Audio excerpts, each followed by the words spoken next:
Welcome to W&L Sports Weekly. I'm Jeremy Franklin. This week we'll speak with field hockey coach Wendy Orrison, football captain Peter Partee, and women's soccer captain Alexis Blight. But first, a quick look back at the weekend in Washington and Lee athletics.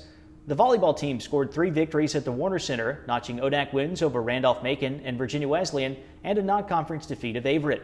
Women's soccer opened up ODAC play with a 2-0 win at Eastern Mennonite, and men's soccer picked up a 4-0 victory on the road against Ferrum. Men's golf placed 3rd at Bridgewater's Tom Kinder Memorial Tournament, while the women's team tied for 4th at the Dickinson Invitational. The men's and women's tennis teams opened up their fall season at the Mary Washington Kickoff Classic, highlighted by Sonia Meehan's first-place finish in the A-flight of the women's bracket. And field hockey dropped a 3-1 road decision to 9th-ranked Christopher Newport. With me now is field hockey head coach Wendy Orrison. Wendy, welcome back to the show. Thank you for having me. CNU, one of many tough opponents you faced already. You had another top 10 team on the schedule, Mary Washington, 14th ranked Lynchburg in the ODAC opener on Tuesday night. How will those games prepare you for what you'll see in the ODAC? Well, I think that you have to learn to compete as an athlete. You don't just work on skills, you don't just work on shooting or team tactics, but you have to learn how to compete, and that's a very difficult and challenging thing to do. A team has to come together and learn to do that. And so by playing Christopher Newport and Mary Washington, I think it's really helped prepare us for the powerhouse of Lynchburg. We did not win last night, but we did compete. We played well. We held our own much better than we have in the previous season. So I'm pleased with how we're playing these tough opponents. Washington and Lee entered the week tied for 1st in the ODAC. You're ranked in the top 10 in the nation in defensive saves. What is working well for the Generals on that end of the field? Well, we have a lot of good returners on our defensive end. Riley Hamp, she's a senior captain, and she's certainly notched a number of those defensive saves. She's got a rock-solid stop, good hand-eye coordination. But Caroline Andrus is in the back, Victoria Van Natten is there, Mary Virginia Long. Just have a lot of nice returners. They play well together. And then, of course, Megan Axelrod is fairly new in the goal. And so it's nice to see these experienced players stepping up to help their rather younger goalie to keep our defense working hard and playing well together. Your October schedule is favorable in more ways than one. You have 7 of your last 9 matches at the W&L Turf Field. How will that benefit the Generals down the stretch? Well, as most people know, Washington Lee is incredibly academic, and certainly in October, the academic load picks up. We head into reading days and midterms, so it's always wonderful when you can end up having a little more time at home in October. We've been on the road a lot in September. We are away this weekend and again next weekend. So certainly the women on the team are looking forward to being at home in October. It's wonderful to play on our turf field, and like I said, it's just a better balance of academics and athletics in October. I know you've been pleased with the improvement that your team has shown so far. What needs to happen? What are the keys for the Generals to have a successful year within the ODAC? Well, you know, we need to maintain our confidence. As I said at the beginning, we've been working on how to compete, leaving it all on the field. But when we've only had 1 win, that can waver. And so we've just got to keep having faith in the system, faith in the process, that practice helps make us a better, stronger team, and really take it to these ODAC teams here in October. Wendy, thanks for joining us here. Good luck the rest of the way. Great. Thank you, Jeremy. Thanks for having me. With me now is Peter Partee, senior football captain from Richmond. Peter, welcome to the show. Thanks for having me, Jeremy. I appreciate it. Going back to week 1, how pleased were you with the play of the defense against an experienced and talented Franklin and Marshall team? Sure. I think the short answer is that we were very pleased. Obviously, anytime you only give up 13 points, you're going to be happy about that. Upon looking on the film, though, and having played in the game, you realize that they had a lot of opportunities that they didn't capitalize on, which creates a lot of opportunities for us to become better as a unit. So, you know, this bye week has been great to give us an opportunity to improve on what we came short of on last week, and looking forward to really brushing up what we didn't do against F&M.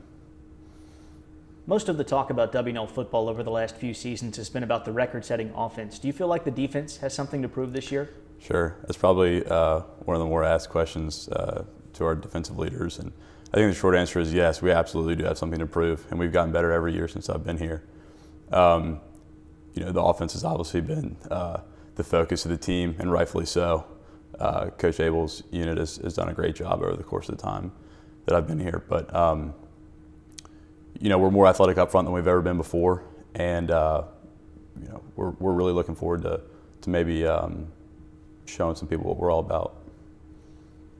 Center and Sewanee are longtime rivals of Washington and Lee's football team. They're also the last two non-conference games that you have before you open up ODAC play in early October. How important are these next 2 weeks for the team? Oh, they're absolutely important in terms of getting ready for ODAC play. They're both solid teams. Center's kind of been up and down, and Sewanee's only been better since we've started playing them. And I'd say that we want to use these two games as an opportunity to really improve as a team, be process-oriented, and realize that at the end of the year, our goals are to win the ODAC and to get a home playoff game. And in order to get a home playoff game, you've got to do very well in your non-conference schedule, being from a conference that's not one of the bigger ones in the nation. So just take these 2 weeks and do what you can to play very well against two solid teams. You and the senior class are 25-8 at W&L, 17-2 in the ODAC. What kind of expectations do you have for your final season?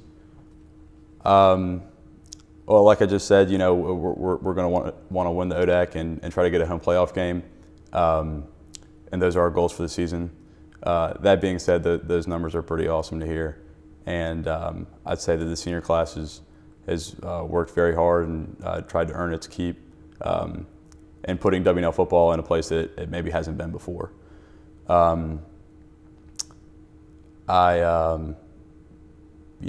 I'd like the focus to be on the team rather than the senior class, but it's absolutely been a great experience for our class, and hopefully this year we'll only make it better. Peter, thanks for being here, and we wish you the best of luck this year. Thank you for having me. I appreciate it. With me now is Alexis Blight, senior soccer captain from Columbia, Maryland. Alexis, welcome to the show. Thanks for having me. Washington and Lee has won 5 of its first 6 matches on the year. You got a road victory against Eastern Mennonite to open up conference play over the weekend. How pleased have you been with the performance of W&L on the field so far? Well, we're really happy with our fitness level. We came in at a great place, and that's given us a great advantage over teams. We had an early loss to Rowan, and we were a little disappointed about that. We'd like to go undefeated this season, so we learned a lot from that game, and we're still undefeated in the conference. Right now, we just want to be scoring more goals and have a stronger offensive presence. So that's something we're focusing on right now. Washington and Lee had a heartbreaking end to a great season last year. You had the double overtime loss to Shenandoah in the ODAC quarterfinals. How has the way last season came to a close motivated you and the other returning players this year? It's been a huge motivation. We've talked about it a lot during preseason, and we tried to explain to the first years how quickly the season can end and how quickly it goes by. So we really need to make the most of every game, and we can't let down on offense or defense for 1 second. So it's been a huge motivation. I think the first years are on board. Our team motto this year is actually "Now is our time," and we just think it's really appropriate because we feel like we've learned a lot from the past few years, and we're ready to win an ODAC championship.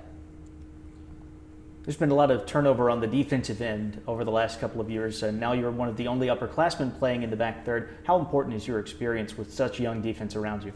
Yeah, last year was actually my first year as a center back, so I have 1 year under my belt, but we have Aaron Harvey returning at right back, and the keepers are on board as well. So we've really tried to stress communication and keeping the back line together. As well, we've had some great first years come in and fill roles that we needed to be fulfilled. So Hollis Tardy, Katie Clemens, Ashley Hogan have all done a great job filling in and having a strong defensive line. You're about to get into the heart of the ODAC schedule. You've got 3 tough conference matches to wrap up September. What will the Generals need to do to beat teams like Roanoke, Randolph-Macon, and Virginia Wesleyan? Yeah, these are big games coming up for us. I think the first thing is getting healthy. We've had a number of girls out have been struggling with injury, so we really hope to just have them back this week. And I think in practice, we need to be more physical and go in for tackles and also have an urgency to score. So scoring goals is going to be huge in these games. We'll probably only have a few opportunities, so we really need to adopt a more fierce scoring mentality. Alexis, thanks for joining us here. Best of luck the rest of the year. Thank you so much. It's time now for a look at the upcoming weekend. Volleyball travels to Ohio for Marietta's Pioneer Classic, starting with a matchup against 7th-ranked Mount Union on Friday evening. On Saturday, the Generals will meet the host Pioneers, followed by West Virginia Tech. The cross-country teams head to Elkton for the Shenandoah Valley Invitational on Saturday morning. Field hockey travels to Virginia Wesleyan for an ODAC match, while women's soccer plays host to Randolph-Macon, and football returns to action at Center. Field hockey continues play on Sunday with the road contest at St. Mary's, while men's soccer visits Bridgewater. Also this weekend, women's tennis returns to Mary Washington for the ITA Southeast Regional Championships, and women's golf heads to Conover, North Carolina for the ODAC Preview Tournament. For W&L Sports Weekly, I'm Jeremy Franklin. Thanks for watching.